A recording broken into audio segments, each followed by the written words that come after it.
Ya vamos a dar comienzo, vamos a reanudar el programa del Congreso y vamos a dar inicio al segundo panel de esta mañana con pues dos ponentes que me acompañan. Yo voy a actuar en calidad de moderadora, con lo cual pues les indico que intervendrán 25 minutos máximo y que no pueden excederse del tiempo del que disponemos. Bueno, tengo a mi derecha al doctor Marco Emilio Sánchez.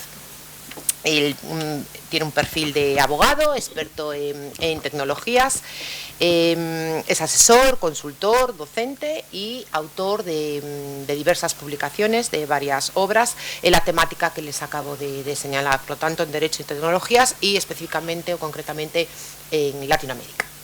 Ejerce de abogado no solo en España, sino también en Colombia, de donde es originario, y tiene un doctorado en Tecnologías y Servicios de la Sociedad de la Información, línea de investigación de Derecho Público y Tecnologías.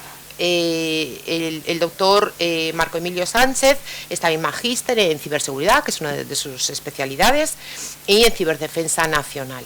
Especialista en Derecho Administrativo, Constitucional y Gobierno Electrónico. Ejercido también de fiscal, ha sido fiscal de cibercriminalidad. Como ven, todas las temáticas o todos los aspectos de su vida laboral relacionados siempre con el tema que nos ocupa. En ese sentido también trabaja como consultor de entidades públicas de Latinoamérica, del BID y del Banco Mundial. Profesor de regulaciones de uso de tecnologías en universidades latinoamericanas y miembro del grupo de investigación Derecho Público y TIC de la Universidad Católica de Colombia. Con lo cual, como comprueban por mis palabras, pues un perfil sumamente completo. A mi izquierda pues está la doctora Simona Fani. Simona es abogada, es doctora en Derecho por en la Universidad de Cagliari, Italia, como ella es italiana, como se han dado cuenta, y también por la Universidad de Sevilla, pues aquí en España. Es investigadora postdoctoral en Sevilla, en el marco de la ayuda Margarita Salas para la formación de jóvenes doctores y doctoras en Derecho. Y en este ámbito está realizando un proyecto de investigación enfocado en los biobancos, en el Derecho Internacional Público y en el Derecho de la Unión Europea. Por lo que ven, una temática sumamente sugerente y de máxima actualidad, diríamos. Desde el año 2016, Simona es miembro de la European Society of International Law y de un grupo de interés también en derecho, bioderecho. Tiene un interés investigador centrado específicamente en el bioderecho, como estamos viendo, el derecho internacional ambiental y el derecho a la salud. También con el derecho internacional de los derechos humanos y especialmente en relación pues, con las nuevas tecnologías que ya no son tan nuevas, pero bueno, es que seguimos hablando en ocasiones de nuevas tecnologías. Sin más, les voy a dar la palabra y en primer lugar pues a Marco Emilio. Y Marco Emilio, cuando quieras. Antes, por supuesto, agradecerles su participación y su intervención esta mañana. Bueno, muchas gracias. Muy buenos días a todos. Profesora Ana Abba, muchas gracias por esa presentación. Me compromete usted con esa presentación que hizo. Igualmente a la profesora Simona y al profesor Jorge y demás colegas que nos acompañan el día de hoy. Muchas gracias, muy buenos días a todos los estudiantes. Yo cuando hicieron la pregunta, el profesor Barrios dijo, ¿quiénes van a estudiar Derecho Digital? Yo voy a levantar la mano, porque yo soy fiel exponente de esa respuesta, profesor. En el año 2000, y les quiero trasladar, lo traslado siempre en mis clases a los estudiantes, como ustedes, jóvenes, alumnos y alumnas. En el año 2000, cuando yo escribo mi tesis doctoral la escribí sobre un proyecto de investigación que no tiene nada que ver con tecnologías. Al cabo de unos meses de iniciar mi proyecto doctoral, envié un correo electrónico en el año 2000 presentando la renuncia a un cargo que yo tenía en un tribunal. No me aceptaron la renuncia porque la envié por correo electrónico. Envié un poder facultando a una persona para que en mi nombre y representación renunciara, hace 22 años, 23 años ya. Aceptaron la renuncia y ¿saben cómo me notificaron la renuncia? Por correo electrónico. Estamos hablando de hace 23 años Y ahí estudiar Derecho y Tecnologías efectivamente me ha dado mucho trabajo, y es la invitación que hacemos a todos los estudiantes, sobre todo el día de hoy que el profesor Castellano ha invitado un gran número de estudiantes a este congreso tan importante, y es: detrás del uso de tecnologías hay derechos. Si ustedes han estudiado Derecho y están estudiando Derecho, ¿verdad?, para garantizar, para representar, para acompañar precisamente esa regulación que tiene que ver con las nuevas tendencias que se dan en el mundo, y los sistemas de inteligencia artificial son una de esas grandes tendencias. Es decir, que la invitación, ya no solamente desde el punto de vista teórico, sino desde la propia práctica, es para que se involucren totalmente en estos temas. En 20 años ustedes van a ser los líderes, como estudiantes que hoy lo son, de cada uno seguramente de los muchos procesos. Serán expertos en laboral, pero no para hacer liquidaciones laborales, porque probablemente eso ya las hagan las máquinas, o en tributario, no para hacer las declaraciones tributarias de los clientes. Estarán detrás de los sistemas de información que hacen esto, sistemas de información en cada una de las áreas del derecho, cualquiera que sean, mercantil, administrativo, civil, y que lo que van a hacer es usar tecnologías para el cumplimiento de las distintas actividades comerciales, civiles, mercantiles, administrativas, fiscales, bueno, todas esas que ustedes conocen. Por eso la invitación es que se busquen una asignatura. Ya en algunas partes del mundo los estudiantes de Derecho lo están haciendo. Yo conozco particularmente un programa, pero no puedo hacer publicidad por él, pero donde la Facultad de Derecho desde el primer año le permite al estudiante matricular programación en la Facultad de Ingeniería como una optativa. No para que se vuelvan programadores, no, para que entiendan lo que deben ir a representar allí para sus clientes, o si van a trabajar ante una administración pública, lo que implica conocer el desarrollo de esos sistemas de inteligencia artificial, el uso de algoritmos, la programación, todo lo que hay detrás de esto para la garantía de los derechos, que es de lo que vamos a hablar hoy, y que el profesor Barrios pues nos decía hace un momento que fue lo que se quedó allí en el tintero al final. Yo me voy a arriesgar precisamente en mi ponencia, pues ahí, ¿vale? En ese orden, pues Europa, efectivamente, Latinoamérica, también se ha sumado a esa tendencia de reconocer de alguna manera un conjunto de principios, de derechos, unos tradicionales interpretados en un nuevo escenario denominado el ciberespacio, otros derechos nuevos, como los que ya nos ha señalado en ponencias anteriores. Para el día de hoy, en el marco de la investigación que yo realizo en colaboración con la Universidad de Valencia y desde la Universidad Católica de Colombia con el grupo de Derecho Público y Tecnologías, pues he preparado una reflexión en torno a la garantía del derecho a la buena administración pública algorítmica.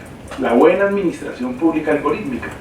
Los ciudadanos tienen derecho a que la administración pública, cuando usa tecnologías, lo haga de manera correcta, que la buena administración pública incluye, entre otros muchos elementos, como el principio al respeto al debido proceso, a la legalidad, a la eficacia, a la eficiencia, a la transparencia, pero también al debido proceso, óigase bien, al debido proceso. En el marco, por ejemplo, de normativa, la Unión Europea reconoce este derecho a la buena administración pública electrónica, pero también aparecen reconocimientos en las nuevas cartas. En la propia Carta de Derechos que nos han mencionado anteriormente aparece ese reconocimiento a la buena administración pública electrónica. Y también en Latinoamérica, yo tengo que decirlo que hay una norma, quizás pionera, que se expidió en el año 2022, el decreto 767, donde se incorpora un principio que es el denominado principio de legalidad tecnológica para las autoridades públicas que usan tecnologías, también tecnologías emergentes como los sistemas de inteligencia artificial, y donde se les da un mandato de garantizar los derechos digitales. Claro, no dice cuáles derechos digitales, pero dice sí esta norma, de alguna manera, que se debe dar una garantía a esos nuevos derechos digitales. Pues bien, ese derecho a la buena administración pública y que se conecta con derechos tan importantes como el derecho a la ciberseguridad, como el derecho a la protección de datos, también pues adiciona elementos nuevos como el elemento del debido proceso. Dentro de los pilares de la buena administración electrónica está la materialización y seguimiento a un procedimiento administrativo previamente estipulado cuando las autoridades públicas están realizando sus actividades por medio de las tecnologías. Es lo que denominamos el debido proceso electrónico. En este debido proceso electrónico encontramos un conjunto de garantías mínimas a favor de los administrados que les determinan no solamente el orden para iniciar, impulsar y culminar un requerimiento ante la propia administración, sino también una cadena de derechos y de obligaciones que maneja una u otra parte en la relación administrativa. De manera que ante futuras eventualidades que se presentan, pues ambas partes, cualquiera de las de la relación que se está estableciendo, pueda en cualquier momento determinar si existe un fallo y así se logre pues reconocer en ese conjunto de elementos que se incorporan pues derechos y obligaciones cuando se ha presentado una identificación de esas violaciones a derechos y obligaciones cuando se ha presentado precisamente una vulneración. La buena administración algorítmica se refiere entonces a la implementación de procesos y prácticas, óigase bien, para asegurar que los algoritmos que están siendo utilizados por una organización sean precisos, sean transparentes.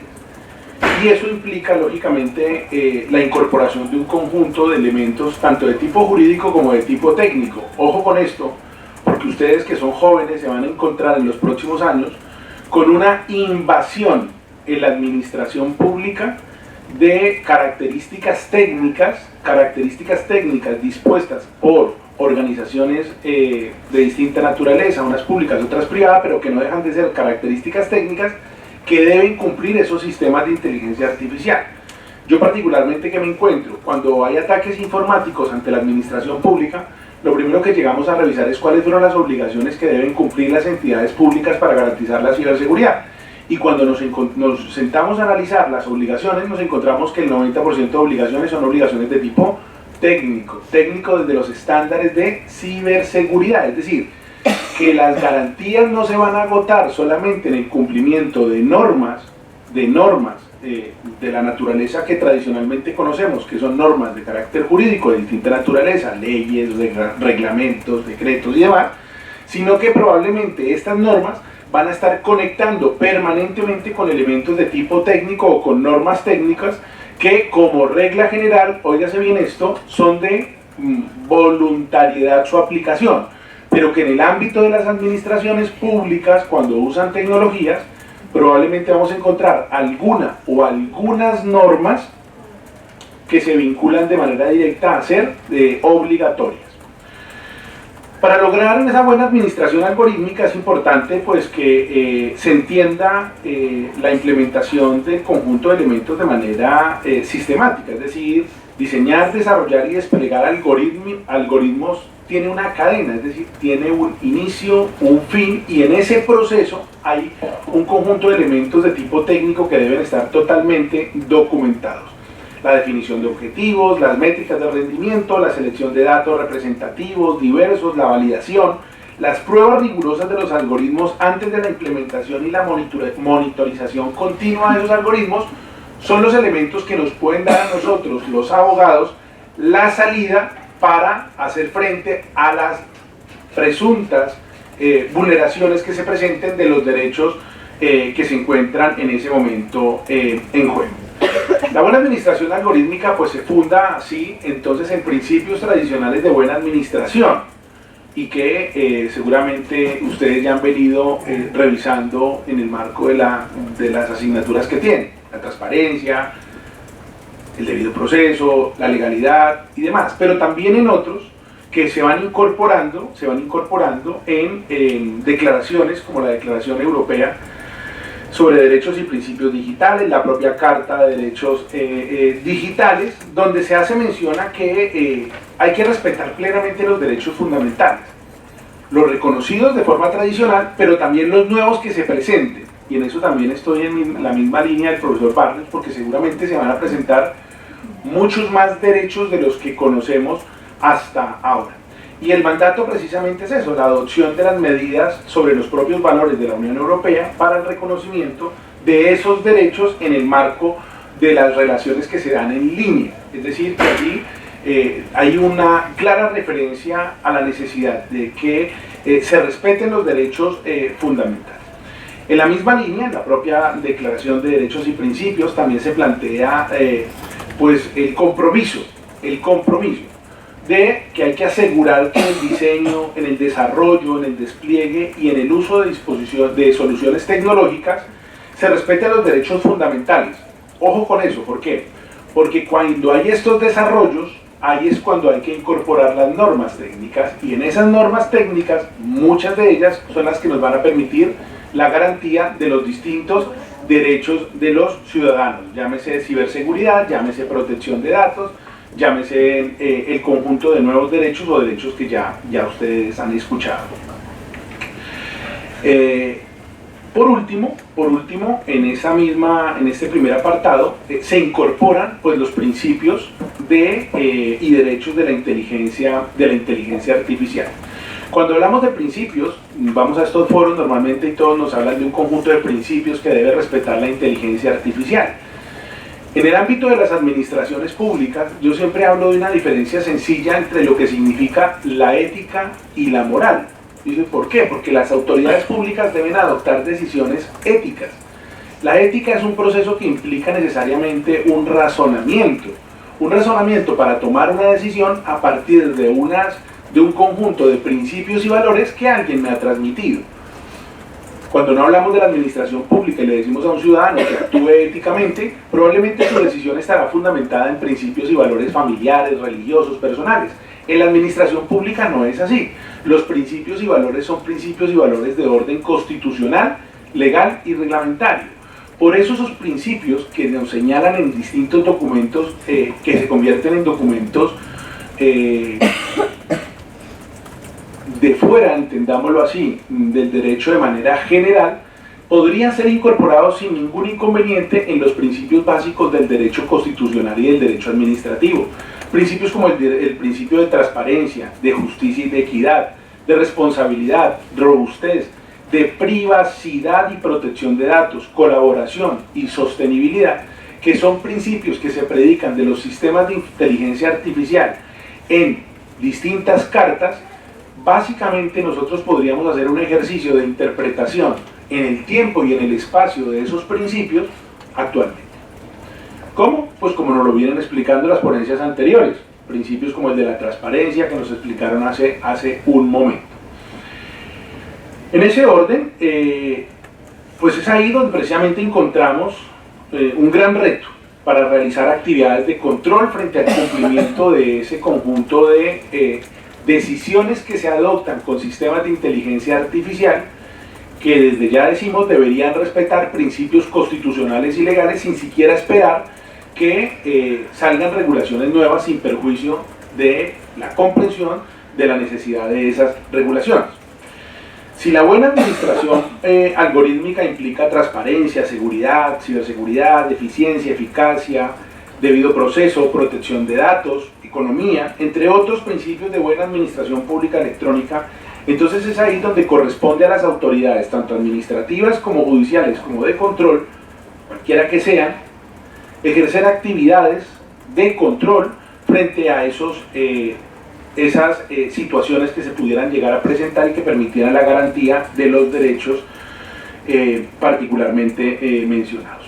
El primer elemento sobre el cual se puede identificar la construcción de sistemas de control es la dignidad humana. La dignidad puede derivarse y se deriva en sí mismo de valores y principios jurídicos, pero también de principios éticos en torno al uso de sistemas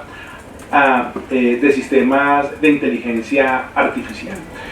Desde lo que significa la dignidad humana, los derechos fundamentales son normas objetivas que expresan un contenido que irradia todos los ámbitos del ordenamiento, y es ahí donde las funciones básicas del Estado, el legislador, la rama ejecutiva y la rama judicial, elementos básicos, sin pensar en los órganos autónomos independientes del Estado que están conectados con estas ramas, solamente acudiendo a esos tres elementos básicos implica unos retos muy importantes. Y es ahí donde empiezan los primeros elementos de control.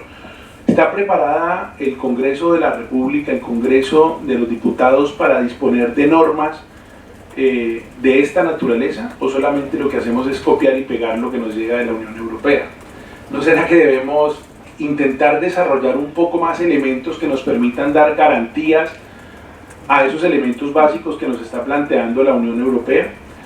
El Ejecutivo desde el ámbito de sus funciones, desde el cumplimiento de las funciones, ¿está preparado para materializar las actividades de control? Cuando hablamos de que los sistemas de inteligencia artificial deben ser trazables, deben tener control humano, entre otras muchas de las características que deben tener, ¿está la administración pública preparada para realizar esas actividades? Los abogados no quieren ser abogados expertos en derecho digital, pero sí quieren opositar, ¿no?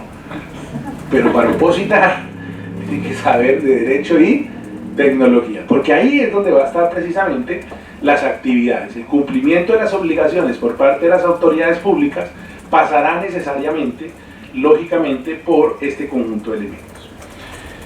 Lo mismo pasa con el ámbito de la actuación judicial, interpretación y aplicación. Y yo tomé nota, profesora, donde usted decía, hacía una referencia a llevar peritos.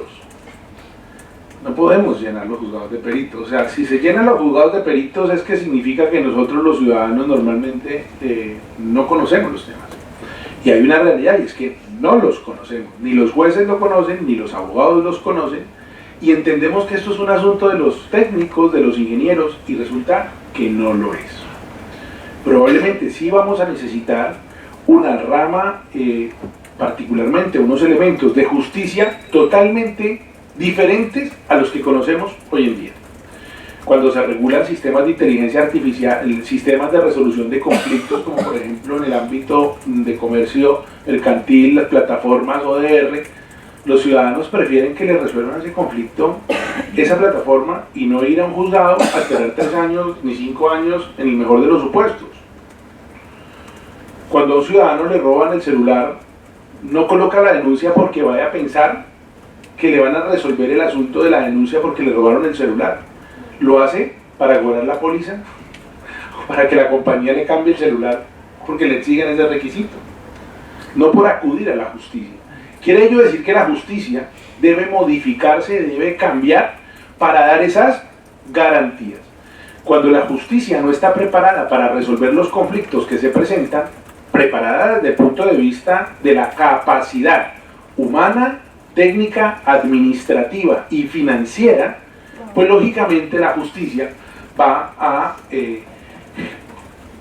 a colapsar en peor forma de lo que se está colapsando en este momento. ¿Por qué? Porque los conflictos en el ciberespacio también se presentan, y también se presentan de una manera muy fuerte.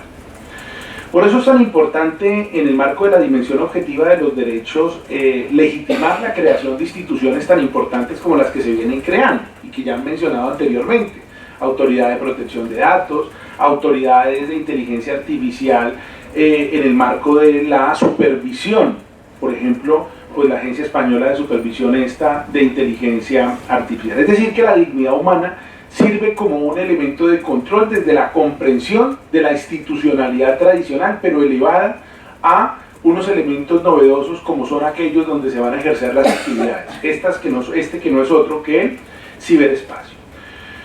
Se requieren entonces normas, por ejemplo, normas como la que plantea en este momento la Unión Europea, que probablemente no sea suficiente, pero que es un elemento que nos permite avanzar para la garantía o para dotar de garantías a los derechos que en el marco de las relaciones que se dan con las administraciones públicas con sistemas de inteligencia artificial se derivan. Pero seguramente en el futuro van a requerirse más. El desarrollo, por ejemplo, de la computación cuántica nos va a plantear muchísimos retos desde lo que significa la garantía de los propios derechos. Se requieren entonces así ajustes sustanciales, procesales, en los que la administración pública fundamenta su actividad. Se requieren unas autoridades judiciales que sepan interpretar los nuevos derechos, y se requieren nuevos órganos e instituciones que ejerzan esas actividades de control y supervisión. El segundo de los elementos que que tiene que ver con las garantías, es el que pues yo he referido el día de hoy para transmitirles como el debido proceso como instrumento de la buena administración pública. El debido proceso, pues ustedes saben que es un derecho fundamental que asegura que las personas tengan un juicio justo y un proceso legal e imparcial. En el contexto de los algoritmos, precisamente ese debido proceso implica que las personas afectadas por las decisiones tomadas por los algoritmos, pues tienen derecho a conocer cómo se tomó esa decisión. Si usted salió seleccionado para hacer una estancia en otro país y el compañero del lado no, ¿por qué él salió seleccionado y usted? ¿Por qué él no y usted sí?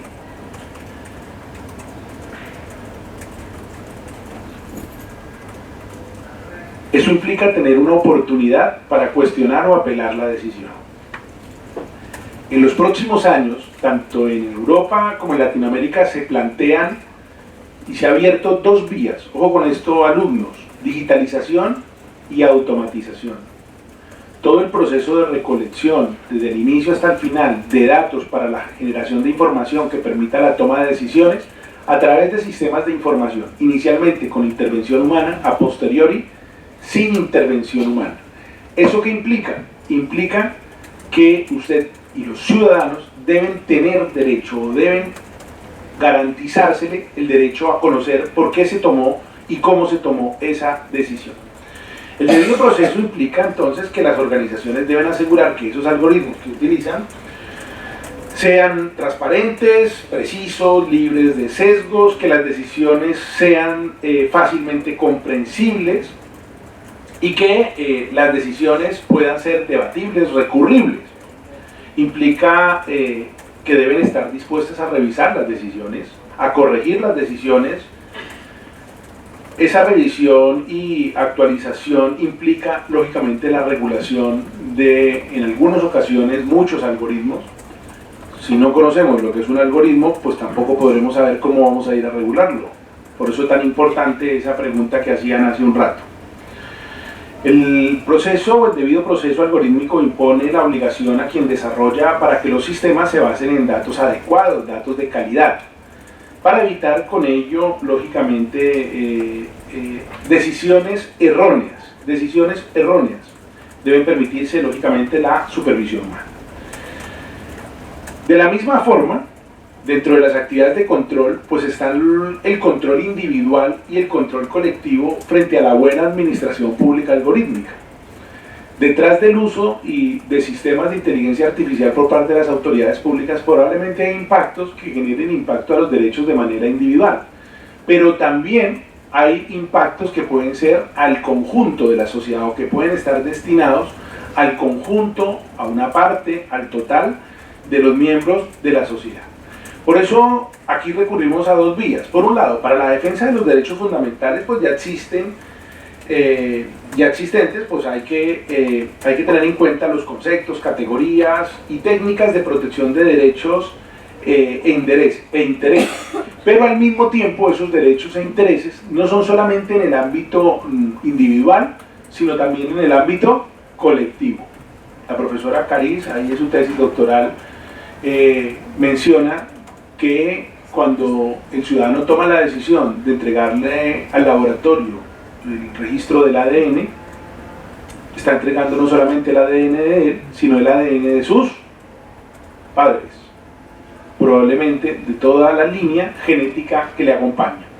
Y en ese sentido, esos derechos se convierten no solamente en derechos individuales, sino que tienen una trascendencia al conjunto y a colectivos. Pero al mismo tiempo, derechos supranacionales, impacto que se genera como consecuencia de que el ciberespacio es una red compleja que une software y hardware que está conectado a redes digitales del mundo, y en ese sentido el impacto pues es un impacto que trasciende la esfera nacional y que llega probablemente a escenarios que tradicionalmente no los teníamos contemplados.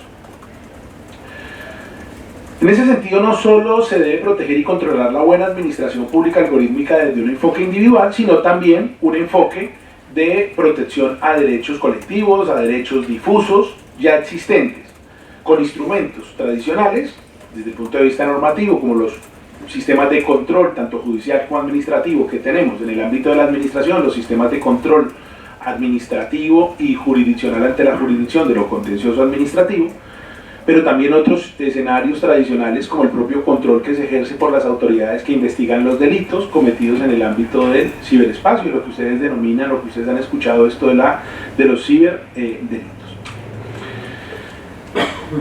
Si bien contamos entonces con instrumentos tradicionales de protección de derechos, también es verdad que el nuevo enfoque de derechos digitales no siempre resulta cubierto por las garantías existentes, y las dificultades que se presentan en cuanto a representación y legitimidad hacen que se presenten nuevas regulaciones concretas o que sean necesarias nuevas regulaciones concretas para esas acciones colectivas, públicas, individuales que se presentan, y lógicamente la definición de legitimaciones requeridas en cada uno de esos elementos. Por último, un elemento de control importante son las evaluaciones de conformidad previas como elementos de garantía y control frente a la buena administración pública algorítmica. ¿Esto qué significa? Para que ustedes sepan de una manera muy sencilla. Antes de sacarlo, lo explicaban hace un momento, antes de poner en funcionamiento en el mercado, en producción, un producto debe pasar por el cumplimiento de un conjunto de medidas previas que permitan determinar el cumplimiento de unos requisitos. Ojo, porque ahí también hay elementos que nos permiten dar garantía al ejercicio de los derechos. Esas evaluaciones de conformidad, las certificaciones, son documentos que emiten entidades de certificación de la conformidad o entidades de certificación y que están autorizadas para atestar, para certificar que un producto, que un servicio, que un sistema cumple con ciertos estándares, normas o especificaciones. Aquí la reflexión es que muchas de esas certificaciones técnicas, pues lógicamente están para normas técnicas que son de voluntariedad su aplicación. Para quien las aplica de manera voluntaria, pues magnífico, pero y quien no las aplica de manera voluntaria se puede quedar fuera del esquema. Bueno, pues ahí las normas nos indican un conjunto de normas que hay algunas actividades que es obligatorio que se den esas certificaciones. Un elemento muy importante para garantizar controles, probablemente desde lo que significa la buena administración pública que usa tecnologías y particularmente algoritmos, va a ser la obligación de que esos sistemas de información, por lo menos los que representen un alto riesgo, sean expedidos con previa definición de una evaluación de conformidad como garantía para los derechos. Bueno, básicamente es eso. Me pasé unos 2 minuticos, profesora, muchas gracias, y a disposición si hay preguntas ahora al final. Muchas gracias. Muchas gracias. Tiene la palabra la doctora. Miranda, muchísimas gracias, y muchísimas gracias por tu tan amable y tan generosa presentación. Muchísimas gracias al profesor Castellanos, a mi queridísimo amigo Jorge, por su tan amable, generosa y cariñosa presentación. Es un honor compartir esta mesa con ustedes, contigo, Ana, con el profesor Marco Emilio, y poder participar en un tan magnífico congreso. La verdad es un honor enorme asistir a tantas estupendas ponencias y ser acompañados por, en italiano les llamaría la meglio gioventù, la mejor juventud.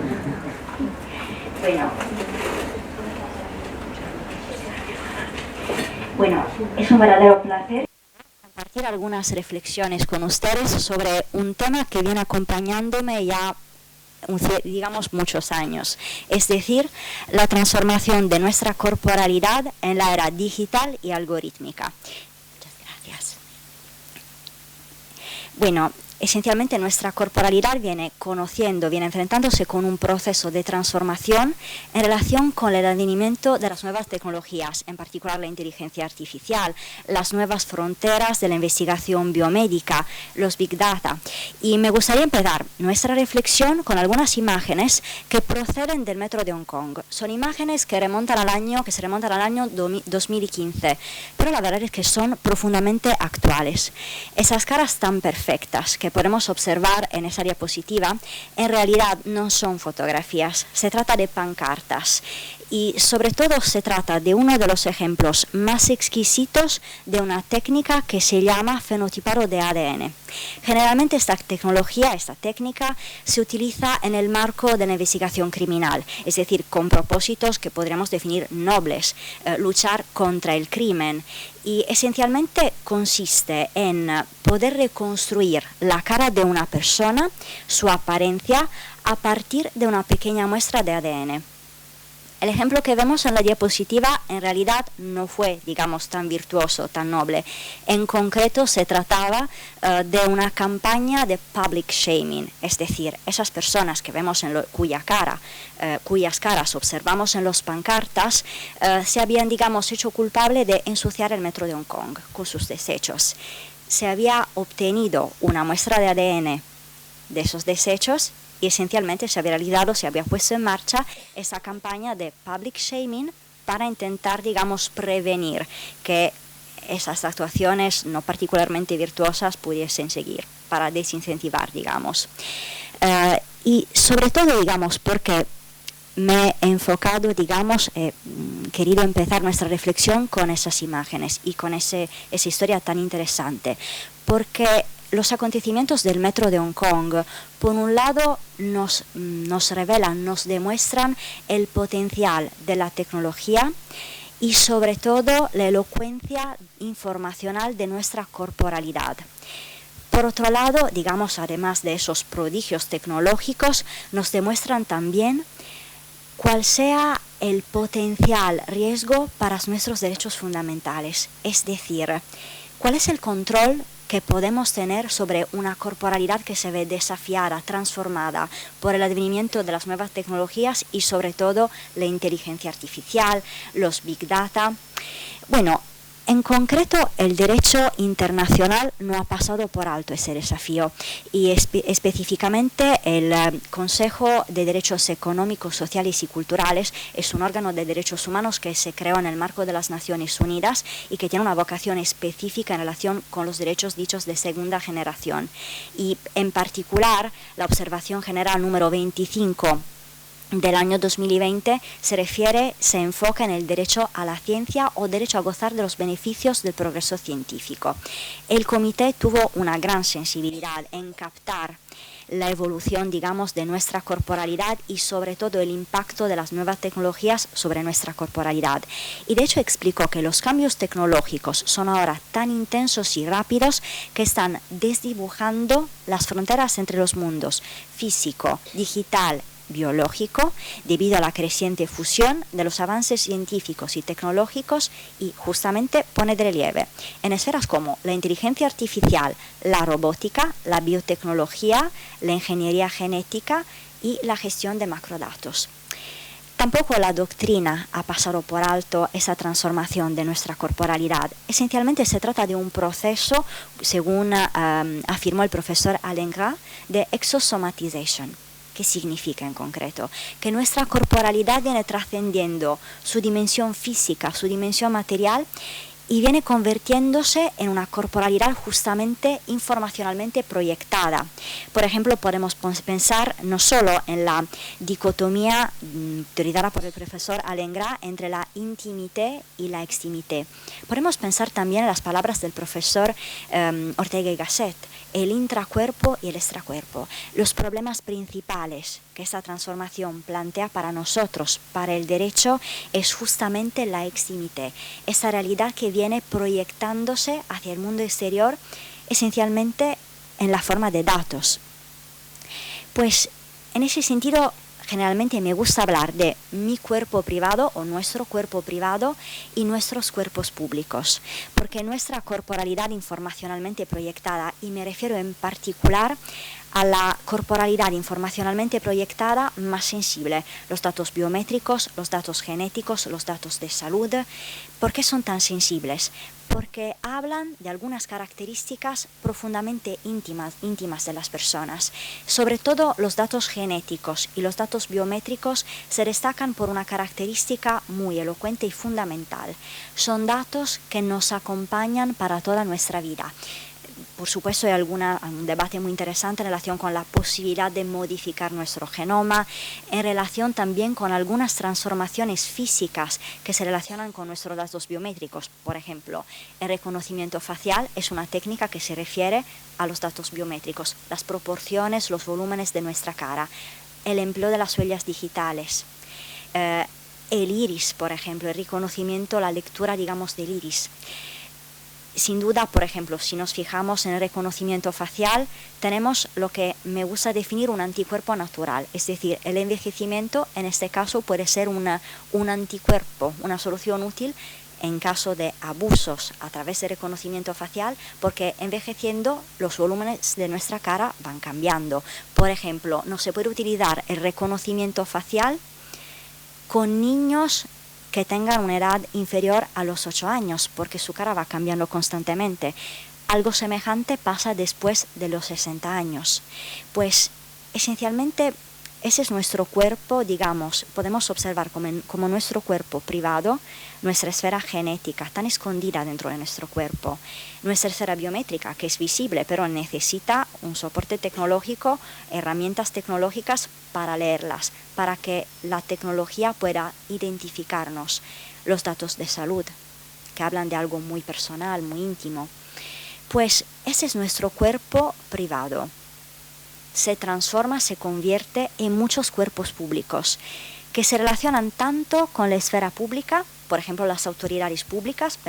Podemos pensar, por ejemplo, en el sistema de las autoridades públicas que en el idioma inglés se define law enforcement. Y podemos pensar también en las empresas, que son sumamente presentes en nuestra vida diaria. Pensemos, por ejemplo, en nuestro móvil, en las redes sociales. En ese sentido, me gustaría ver con ustedes algunas realidades de interactuación entre nuestro cuerpo privado y nuestra forma de hacer público nuestro cuerpo. En ese sentido, me gustaría también recordar con ustedes las palabras del profesor Byung-Chul Han, que habla de una transformación que es también social, no solo jurídica. No sé si ustedes hayan leído una obra maestra de George Orwell, 1984. Bueno, ¿qué pasaba? El gran hermano necesitaba penetrar nuestra intimidad para captar nuestros datos, para captar nuestras vidas personales. Ahora pasa justamente el proceso opuesto, según el profesor Han pone de relieve. En ese sentido, somos nosotros que proporcionamos a la realidad, a la esfera pública, al extracuerpo, que sean las redes sociales, que sean las aplicaciones del móviles, que sean bancos de datos públicos, por ejemplo, de salud. Somos nosotros que esparcimos, que ofrecemos nuestra corporalidad informacionalmente proyectada. Me gustaría recordar con ustedes las palabras tanto del profesor Lyon como del special rapporteur, del reportero especial sobre la pobreza extrema y los derechos humanos, porque esencialmente han captado algunos mecanismos esenciales de esos procesos. El profesor Lyon habló, la verdad, hace casi 100 años, o sea, hace mucho tiempo, pero puso de relieve justamente que el cuerpo humano se ha convertido en una fuente y en un espacio de vigilancia, porque una de las consecuencias extremas de la interactuación de nuestra corporalidad informacionalmente proyectada con la dimensión pública es justamente la vigilancia. De forma aún más extrema, la vigilancia masiva. Y el profesor Cotino habló en su magistral ponencia también el señor decano, el profesor Palau, hablaron de Skynet, del crédito social. Es una realidad presente. No sé si ustedes, que son tan jóvenes, para mi generación, para los niños de los años 80, la película Terminator era una leyenda, simplemente. Skynet no suena mucho. Bueno, Skynet es presente en Estados Unidos, es un programa que se refiere al empleo de la inteligencia artificial en términos de predicción con los flujos migratorios. Pero en China, Skynet es una realidad sumamente presente a nivel nacional. Hago un pequeño spoiler con una diapositiva que pensaba proyectar después. Pero bueno, este es un ejemplo de Skynet en China. Un pequeño ejemplo, una muy pequeña muestra. Skynet cuenta con 200 millones de cámaras esparcidas, difundidas por todo el país. ¿Cuál es el problema? Que en China existe también un sistema de crédito social. Por ejemplo, mi actuación como deudora, mi actuación con mi familia. Voy a ver, por ejemplo, a mi abuela, y no es una exageración. En realidad, esos son algunos de los parámetros que se toman en consideración en el marco del sistema del crédito social chino. Es decir, soy buena ciudadana, soy buena persona, pues puedo conseguir un crédito social más elevado. La interactuación entre estas dos realidades, un sistema de vigilancia masiva y el crédito social, es sumamente peligroso para nuestra corporalidad informacionalmente proyectada y la dimensión, el catálogo de derechos que se ven afectados. Pues en ese sentido, por lo tanto, ¿cuáles son los desafíos? Mejor, ante todo, algunas formas de interactuación más para poder, digamos, ubicarnos y observar cómo esta interactuación entre nuestro cuerpo privado, nuestra información, nuestros datos, se realiza con la dimensión pública, de una forma muy ancha y en nuestra vida diaria, sobre todo, de una forma sumamente intensa. Por ejemplo, podemos pensar en los wearables. Muchos de nosotros utilizan el iWatch, nuestro smartphone. Por ejemplo, muchos de nosotros tienen aplicaciones de salud, de fitness. Esas aplicaciones recopilan nuestros datos de salud, algunos datos biométricos también. Podemos pensar, por ejemplo, en algunos proyectos de investigación, por ejemplo, el proyecto K-Emophone. Es un proyecto que funciona esencialmente, que digamos está desarrollando una herramienta que funciona, por ejemplo, como Anura, como las aplicaciones de salud, como Google Fit, con un propósito, pero aún más ancho, es decir, monitorear nuestros parámetros, nuestros datos biométricos, por ejemplo, el latido de nuestro corazón, una serie de datos de salud y biométricos, para evaluar nuestra condición psíquica, además de nuestra condición física. Esencialmente, el sumo propósito es prevenir el suicidio. O sea, esas herramientas que utilizamos en nuestra vida diaria son una especie, podríamos decir, de dual use technology, es decir, tienen un uso, un empleo que puede ser muy beneficioso, pero conllevan también riesgos. Pensemos, por ejemplo, en la investigación biomédica. Sobre todo los más jóvenes como ustedes, a lo largo de su vida, digamos, beneficiarán de los horizontes más avanzados de la biomedicina. Por ejemplo, la farmacogenética y la farmacogenómica, es decir, respuestas terapéuticas de carácter genético y genómico que se moldean, que se forjan en virtud de nuestro genoma. Respuestas terapéuticas que difícilmente no van a funcionar. Pensemos, por ejemplo, en el cáncer, pero también en las enfermedades cardiovasculares. La biotecnología tiene un papel fundamental. Se alimenta de datos y veremos uno de los desafíos, es decir, existen algunos datos que se relacionan con nuestra ancestry, se dice en inglés, nuestros orígenes, por ejemplo, de carácter étnico. Son datos sumamente sensibles. ¿Y cuál es en ese caso el riesgo mayor? La discriminación. Hay una serie de ejemplos que, digamos, se sitúan un poco más allá del enfoque de nuestra reflexión de hoy.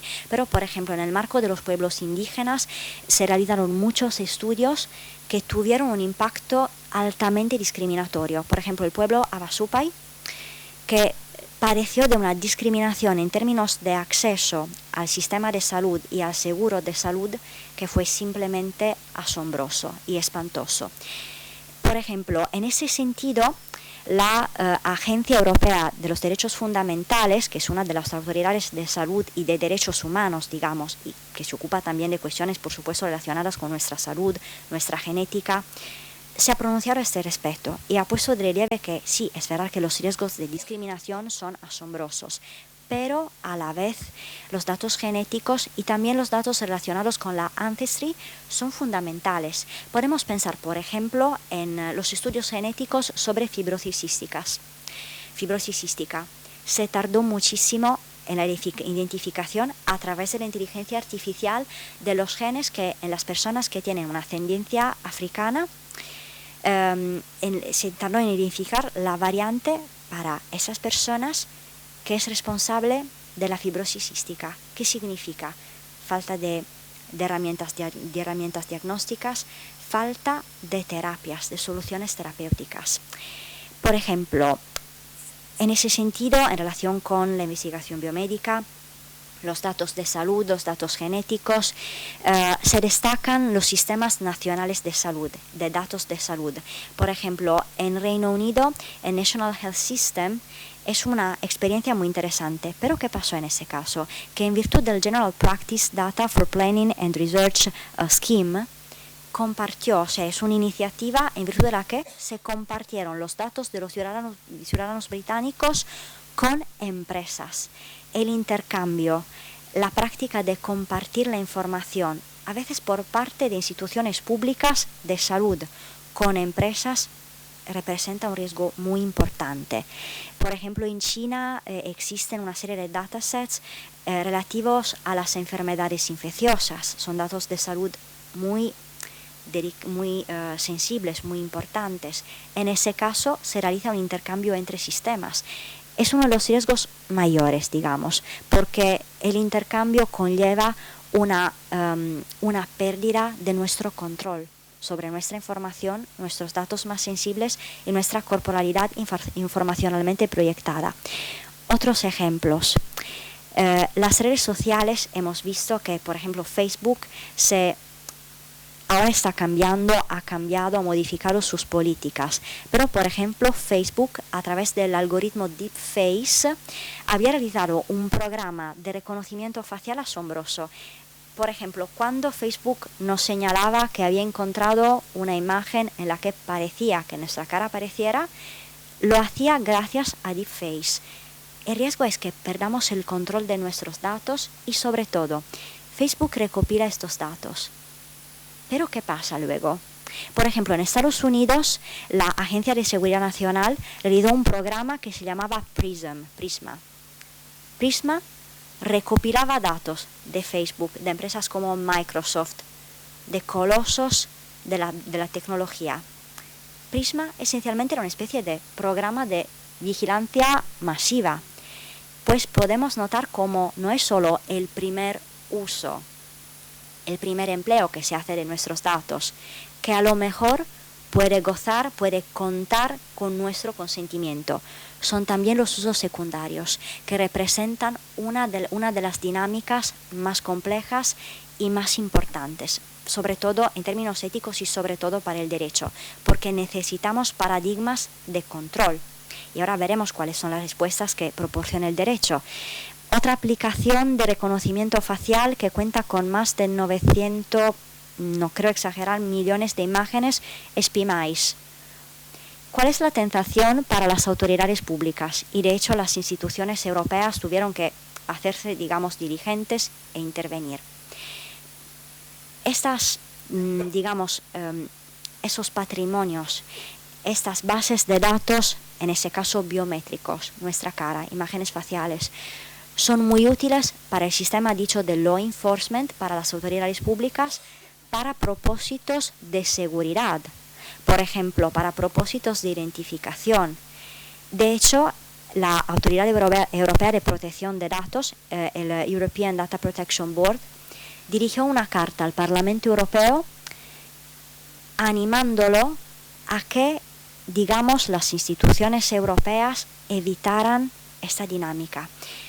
Intentar obtener datos recopilados, por ejemplo, por empresas como PMICE o como Facebook. Un escándalo muy reciente es el de Clearview AI, que recopilaba datos de las redes sociales. Es una empresa americana y en ese caso, digamos, los anticuerpos del sistema europeo, que se basa, en ese caso, digamos, nuestra referencia normativa era el Reglamento General de Protección de Datos. Y las autoridades que se han creado a nivel nacional, por ejemplo, la autoridad italiana, la autoridad española, la autoridad, en ese caso, digamos, aunque estén ya fuera hayan salido de la Unión Europea, también la autoridad británica, la autoridad austríaca han sancionado de una forma bastante importante Clearview AI por esas prácticas, porque son una violación del GDPR, del Reglamento General de Protección de Datos. Otro ejemplo que me parece muy interesante, no sé si les suenan son una herramienta muy curiosa, los sitios web de genealogía. Queremos saber si tenemos parientes, por ejemplo, que no conocemos, personas con las que estamos relacionados genéticamente, como el profesor Marco Emilio ponía de relieve antes. Mis datos genéticos no solo se refieren a mí misma, se refieren a mi familia biológica, lejana o cercana que sea. En este caso, ¿qué pasó? El sistema de law enforcement norteamericano tenía una muestra de ADN de ese señor, el señor De Angelo. Era un serial killer que consiguió escapar, digamos, el sistema de law enforcement, eludir el sistema de law enforcement durante 40 años. Un primo bastante lejano envió una muestra de ADN a GitMatch. Quería saber si, por ejemplo, pudiera tener otros primos esparcidos por Estados Unidos que no conocía. Sí, su primo era justamente el señor De Angelo. La policía americana tenía una vieja pequeña muestra de ADN, la envió a GitMatch y así le identificaron. Si yo fuera este primo, evitaría acudir a cualquier celebración familiar, cenas navideñas, no acudiría nunca más en mi vida, porque el señor De Angelo no estaba muy contento, digamos. En fin, nuestras emociones, también nuestra biometría emocional es una herramienta, digamos, muy elocuente. Y no sé si les suena esta serie, a mí me encantaba, Lie to Me. Nuestro cuerpo habla. Y en el marco de la Unión Europea se llevó a cabo un proyecto en el campo, era un proyecto piloto, una experiencia que duró durante 6 años, entre 2013 y 2019, se basaba en el reconocimiento emocional, se llevó a cabo en 3 países, en Letonia, en Grecia y en Croacia, y en Hungría, perdón. Y esencialmente, ¿cuál es el riesgo? Que nuestras emociones, nuestra forma de revelar, de, digamos, exteriorizar nuestras emociones puede ser afectada, digamos, por nuestra cultura. Algunas formas, algunas expresiones faciales, algunos parámetros, digamos, alguna información biométrica es afectada. Por lo tanto, el riesgo de sesgo es enorme. ¿Por qué? Porque, como hemos visto, cualquier sistema, son todos sistemas de salud que se basan en la inteligencia artificial. ¿Qué pasa? Como hemos visto, la inteligencia artificial se alimenta de datos. Si no es entrenada con datos de calidad y representativos, pensemos otra vez, por ejemplo, en el caso de la variante relacionada con la fibrosis cística, el sistema es sesgado. Y pues eso puede conllevar, por ejemplo, discriminaciones. Pues aquí brevemente podemos ver cuáles son los desafíos principales que se plantean en términos éticos y jurídicos para nuestra corporalidad informacionalmente proyectada. La vulneración de la autodeterminación bioinformacional. Y ahora nos enfocaremos justamente en esta dimensión. La discriminación, hemos visto los sesgos relacionados con algoritmos mal entrenados. La mercantilización. Muchas gracias. El perfilado.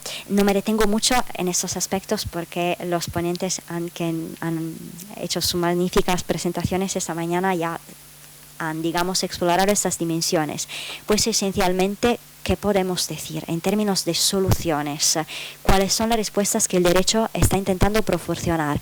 A nivel internacional la situación aún es bastante crítica. Tenemos algunas referencias que pero no se dirigen de forma específica a la inteligencia artificial. En general, ¿la solución cuál es? Establecer un equilibrio entre el consentimiento informado y la autodeterminación informacional. O sea, soy yo que tengo que decidir, que tengo que poder decidir cuáles serán los empleos primarios y sobre todo secundarios. El intercambio otra vez de mi información más sensible, por ejemplo, genética, biométrica o de salud. Justamente esa es la solución que ha venido desarrollando la Unión Europea. Aquí me gustaría proponerles 2 herramientas, el Reglamento General de Protección de Datos y la Law Enforcement Directive, que ya se han adoptado, y el cuadro en evolución, el Espacio Europeo de Datos de Salud, la Ley de Inteligencia Artificial que se viene, digamos, desarrollando. Es importante considerar que el Espacio Europeo de Datos de Salud, en el marco de la Ley de Inteligencia Artificial del proyecto, se considera como una dimensión de algoritmos de alto riesgo. Y hemos visto esta mañana cuáles son las garantías que conlleva, por ejemplo, la transparencia, la calidad de los datos.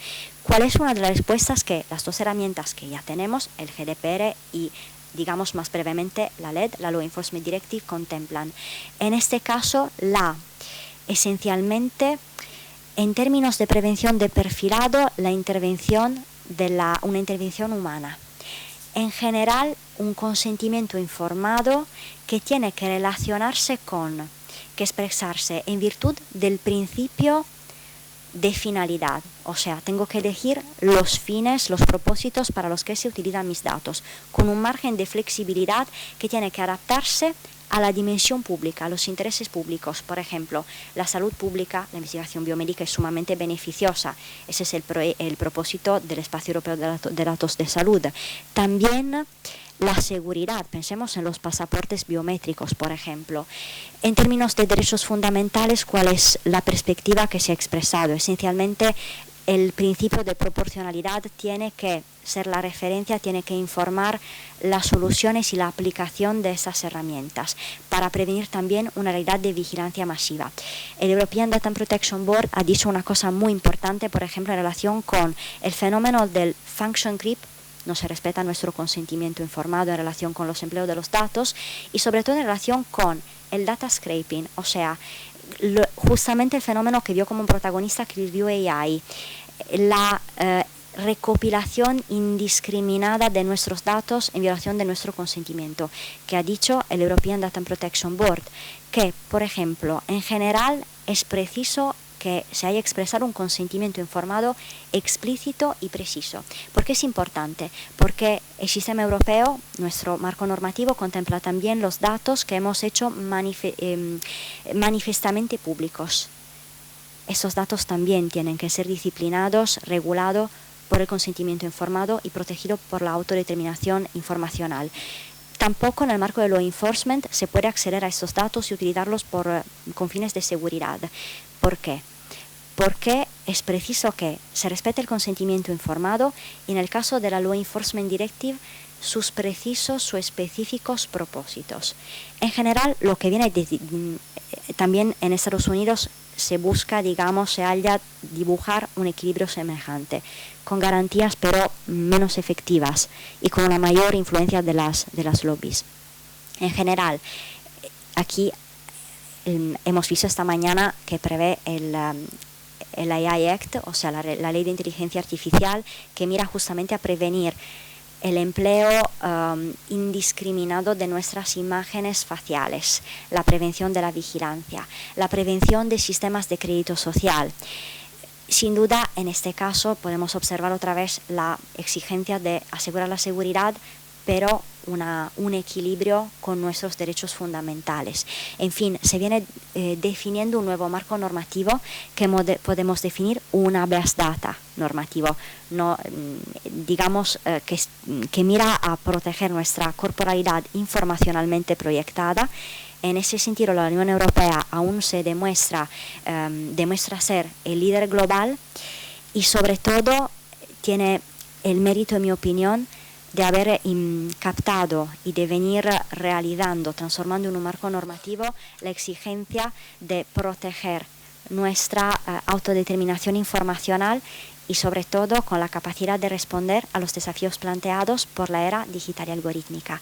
Les agradezco infinitamente su tan amable atención. Ana, gracias infinitas, creo haberme pasado un poco del tiempo y muchísimas gracias.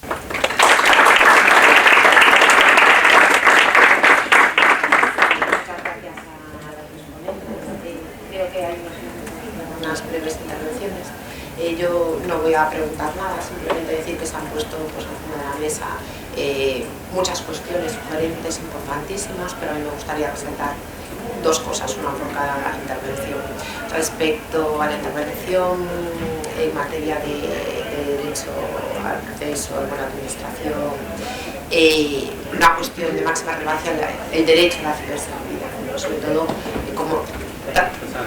Sobre todo tal como estamos comprobando que la inteligencia artificial generativa se puede utilizar, de hecho se utiliza con fines malintencionados para quebrar las medidas de ciberseguridad, ¿no? Para atacar la seguridad informática o ciberseguridad. Y por lo que respecta a la intervención de Simona, son muchas también las cuestiones, pero sí llamar la atención sobre esa pérdida del control que se está produciendo y esa pérdida de libertad sobre nosotros mismos, porque ella lo decía muy bien, ¿no? La pérdida de la privacidad, de lo privado de nuestro cuerpo, en este caso, ¿no? De la corporalidad, y bueno, pues esa utilización, manipulación por parte de actores más bien privados, ¿no? Pero también que podrían estar ubicados en el sector público.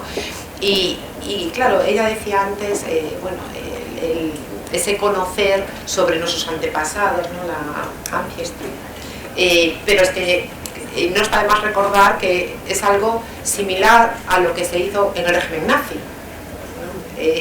El buscar dónde bueno, ubicar a la gente, a los judíos, para ir a por ellos y aniquilarlos. Claro, estamos hablando de lo mismo, ¿no? Recopilación de informaciones personales, unos registros que tenían, buscaba motivos religiosos, motivos étnicos, etcétera, etcétera, así los identificaban y así los detenían y después los asesinaban. Bueno, quiero decir que las cuestiones son totalmente, las intervenciones totalmente sugerentes, han planteado muchísimas cuestiones. Unos minutillos para que se pregunte por parte del público.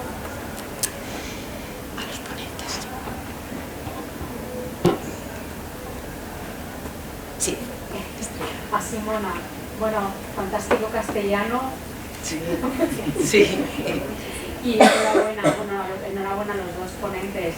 Pero Simona, ¿consideras que, y me disculpa que te cite, ¿consideras que el reglamento de protección de datos es una norma que ofrece suficientes garantías para todo este tipo de tratamientos que estamos viendo? Me da igual que sea, o bien, es decir, en el ámbito de organizaciones privadas o bien para propósitos de law enforcement.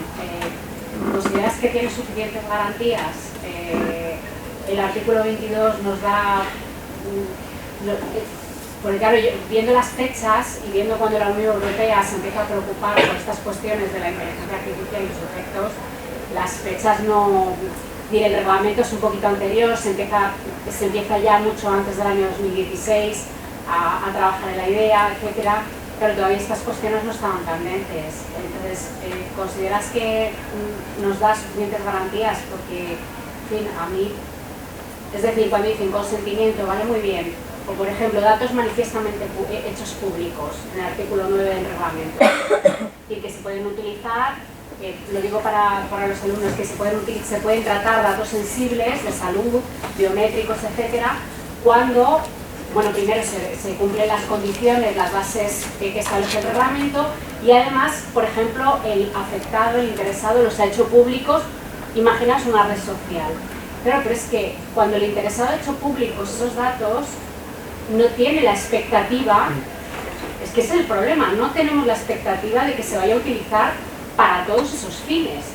Entonces, a mí realmente, claro, nos contabas el caso de Prisma, pero es que tienen otro caso que un juez americano igual, y que además tenía que ver con es decir, a través de sistemas de videovigilancia instalados en toda la costa este americana, analizaban los movimientos de las personas para clasificarlas, o sea, para predecir si podían en un futuro cometer delitos. Cualquier persona normal. El juez que llevó el tema ese dijo, esto es un caso de Minority Report. ¿Habéis visto la película? De Minority Report, tremenda. Es tremenda, o sea, es esto que ha contado Simona. Entonces, ¿tú crees realmente que tenemos garantías, ¿no? Con respecto, y luego hay otro ponente, expertos, peritos nos vamos a necesitar. Si yo tengo que recurrir quiero decir, al margen de otros mecanismos de pues, por ejemplo, soluciones alternativas o en fin, y de otras formas de resolver extrajudicialmente, los necesitamos en muchas áreas del derecho. Entonces yo voy a necesitar un perito que a mí, jurista, me explique qué ha pasado ahí, porque tengo que defender a mi cliente y tengo que saber qué ha pasado. O sea, era lo único que bueno, ya está.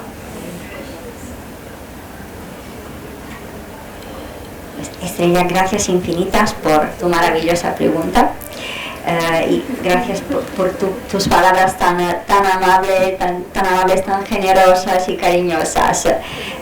Y bueno, la verdad es que, en mi opinión, potencialmente sí, pero me gustaría remarcar el adverbio potencialmente en ese sentido. Y considerando que el advenimiento del Data Governance Act y la creación del espacio de datos de salud europeo va a complicar, con el data altruism, va a complicar aún más el escenario. Potencialmente, en mi opinión, digamos, el GDPR, el Reglamento General de Protección de Datos, contiene un marco que, si se aplica correctamente, puede protegernos de una forma, digamos, eficaz, o de todas formas suficiente. ¿El problema cuál es? Que deja mucho margen para la interpretación, justamente con los datos que nosotros mismos hayamos hecho manifiestamente públicos. Y de hecho, ¿cuál es la solución? Que justamente como va haciendo el European Data Protection Board, nos proporcione más orientación y sobre todo la consolidación de ese tipo de interpretación.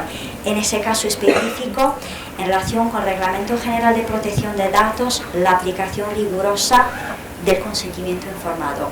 En relación con el principio de finalidad, es decir, hice manifiestamente públicos estos datos, sí, pero para este propósito, prevenir el dicho function creep.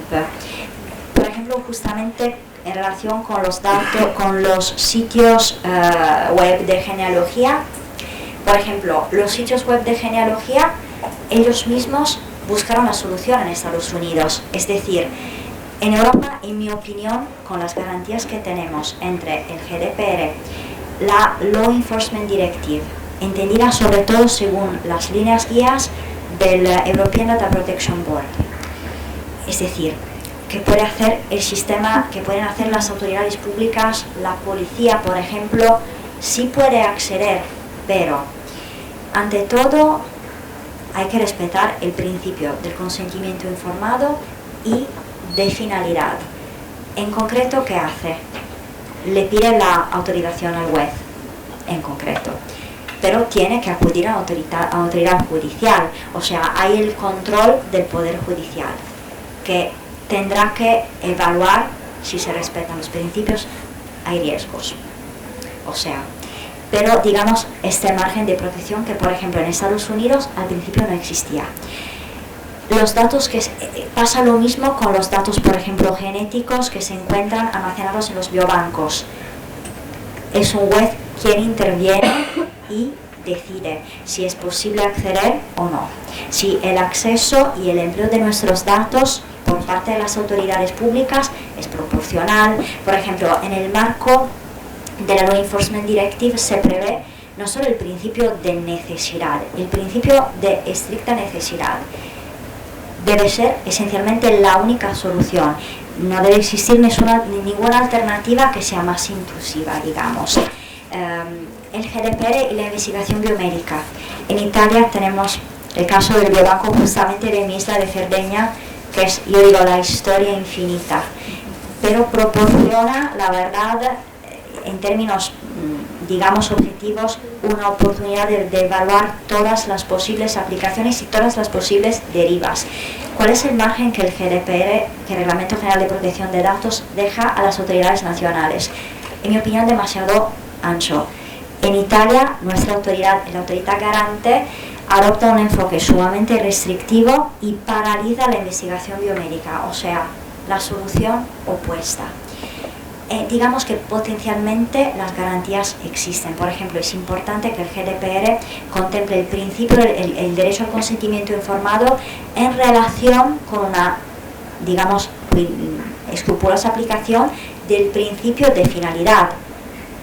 Porque en general hay una prohibición, o sea, los datos sensibles, que sean biométricos, de salud, que sean genéticos, no se pueden procesar, no se pueden tratar.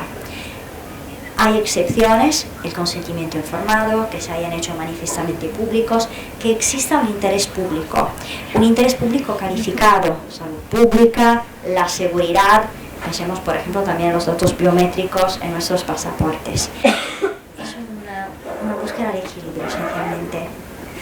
especialmente se podría, una curiosidad para Ana, pasó de nuevo en China. China aprovechó la ocasión con la pandemia para crear un sistema de reconocimiento facial con las minorías y actuar, digamos, y desarrollar políticas discriminatorias.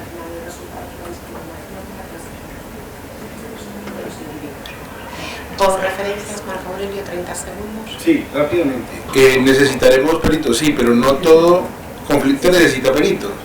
Es que nos encontramos ante el hecho de que acudimos a autoridades administrativas o judiciales que, por ejemplo, no manejan lo que significan los sistemas de autenticación digital. Abogados que no tenemos ni idea de esto y que llevamos un perito para que nos explique qué es la autenticidad, la integridad y la disponibilidad como atributos de un acto administrativo electrónico. Con lo cual, si vamos a acudir ante las autoridades públicas todo el tiempo con peritos, pues eso nos va a generar una congestión probablemente en el sistema judicial. ¿Que se necesitará? Sí, pero el llamado no es a otro que el abogado de ahora, el estudiante que está aquí hoy en día dedicado a ser experto en derecho digital y más allá del derecho digital, pues tiene que conocer otros elementos que nos permitan necesariamente poder representar los intereses desde el conocimiento de las distintas temáticas. Ese es el llamado, no es ningún otro. ¿Vale? Muchas gracias. Y discúlpame porque te cambié el nombre, te rebauticé, Marco Emilio, te llamo Marco Aurelio. Muy bien, bueno, pues reiteramos el agradecimiento por vuestra participación, vuestra asistencia y damos por cerrada la jornada de esta mañana. Nos vemos mañana.